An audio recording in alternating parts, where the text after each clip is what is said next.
Function of ribosome. Function में दो function में मेंशन करूंगा, एक फंक्शन तो आपको ऑलरेडी पता है, ribosomes performs protein synthesis. Process of protein synthesis को हम क्या बोलते हैं? ट्रांसलेशन।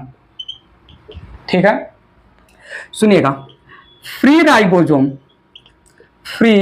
राइबोसोम्स या साइटोप्लाज्मिक राइबोसोम बोल सकते हैं।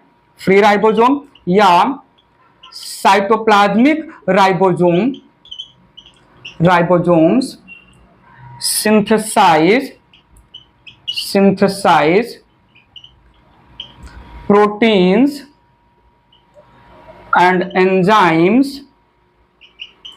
for intracellular use within cell utilization होता है। and attached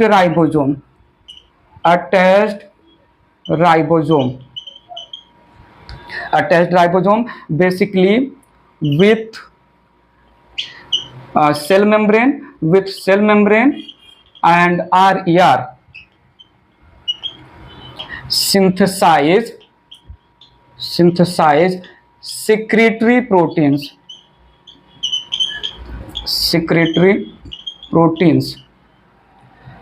transported outside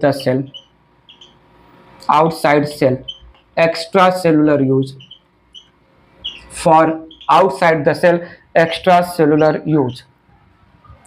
ribosome को हम प्रोटीन फैक्ट्री बोलते हैं। प्रोटीन सिंथेसिस में ट्रांसलेशन प्रोसेस में इन्वॉल्व होता है। राइबोसोम कैसे ट्रांसलेशन करता है, राइबोसोम कैसे मैसेंजर आरएनए के पास जो जेनेटिक इंफॉर्मेशन आया है कोड लैंग्वेज में, वो जेनेटिक इंफॉर्मेशन कोड लैंग्वेज क्या है, कैसे ट्रांसलेट करेगा मैसेंजर आरएनए को, कैसे प्रोटीन बनेगा। मैं 12th में मॉलिक्यूलर बेसिस ऑफ इनहेरिटेंस में फेवरेट टॉपिक है मेरा मॉलिक्यूलर बेसिस ऑफ इनहेरिटेंस। अच्छे से, काफी अच्छे से, बहुत अच्छे से मैं समझाऊंगा। बात आगे ले चलता हूं। एक पॉइंट मेंशन कर रहा हूं, समझिएगा please. Protein called chaperone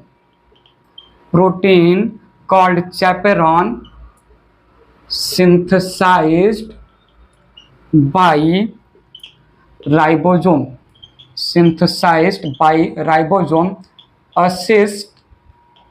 assist higher level of folding of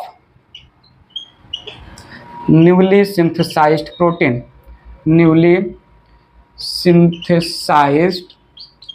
proteins। ठीक है, सो चैपेरॉन प्रोटीन एक ऐसा प्रोटीन है जो जब नया ताजा प्रोटीन बनता है तो इसको हम प्राइमरी प्रोटीन बोलते हैं। इस प्राइमरी प्रोटीन को फिर बाद में हम जो है सेकेंडरी प्रोटीन जो कि हेलिक्स के फॉर्म में रहेगा या जिगजैग के फॉर्म में रहेगा जो है सेकेंडरी प्रोटीन में कन्वर्ट होता है। ये सेकेंडरी प्रोटीन बाद में जो है फोल्ड हो जाता है 3 डायमेंशनल ग्लोबुलर प्रोटीन में, इसको हम टर्सरी प्रोटीन नाम देते हैं। और बहुत सारे जो है प्राइमरी प्रोटीन को चैपेरॉन, प्राइमरी प्रोटीन को न्यूली सिंथेसाइज्ड, ये primary protein newly synthesised protein है। और ये सेकेंडरी और टर्सरी ये हायर लेवल या high level folding of protein है, foldings of protein. So newly synthesised protein को चैपेरॉन प्रोटीन को सिंथेसाइज किया राइबोसोम ने, और ये चैपेरॉन प्रोटीन बहुत सारे और प्रोटीन को हायर लेवल पैकेजिंग में हेल्प करते हैं। इसको हम अल्फा हेलिक्स नाम देंगे, ये आपको बाद में समझेगा।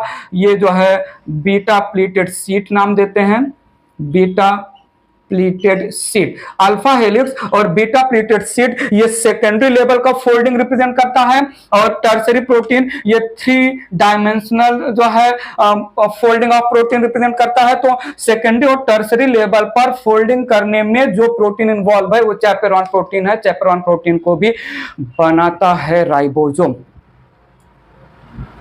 कुछ तो बोलो, अब बोल तो दो यार। समझा? पक्का समझा?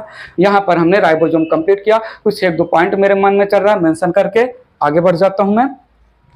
एक पॉइंट मेरे माइंड में चल रहा है, जो 70S राइबोसोम है प्रोकैरियोटिक सेल में, इसका जो डायमीटर होता है वो 15/20 नैनोमीटर होता है। मेंशन कर लेते हैं प्रोकैरियोटिक राइबोसोम।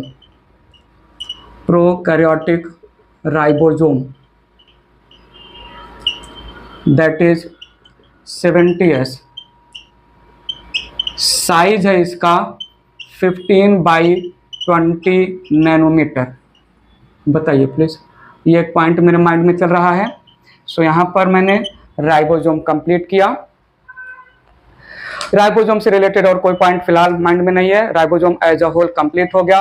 नेक्स्ट मैं स्टार्ट करूंगा साइटोस्केलेटन, जहां पर मैं माइक्रोट्यूब्यूल, माइक्रोफिलामेंट और इंटरमीडिएट फिलामेंट्स के बातें करूंगा। फिर सीलिया, फ्लैजिला, सेंट्रियोला हो जाएगा। उसके बाद जो है न्यूक्लियस और माइक्रोबॉडीज बचेंगे। बताइए आज का लेक्चर कैसा रहा? पूरा राइबोसोम क्या स्टोरी है, क्यों नाम दिया, क्या कहानी है, समझा कि नहीं, फंक्शन वगैरह? ठीक है, ठीक है।